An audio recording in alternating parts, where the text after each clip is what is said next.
New Zealand తో test series ను 3-0 తేడాతో కైవసం చేసుకున్న టీమిండియా వన్డే సిరీస్ లోనూ అదే జోరు కొనసాగిస్తోంది.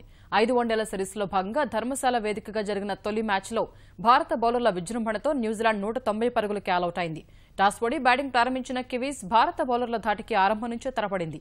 జట్టు స్కోరు 14 పరుగుల వద్ద కివీస్ తొలి వికెట్ కోల్పోయింది.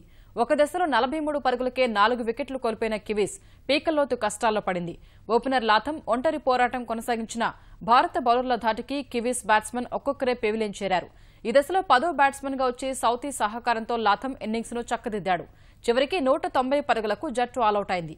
భారత బౌలర్లలో పాండ్యా, అమిత్ మిశ్రా, మూడేసి, ఉమేష్ యాదవ్, కేదార్ జాదవ్ 2 చొప్పున వికెట్లు తీశారు.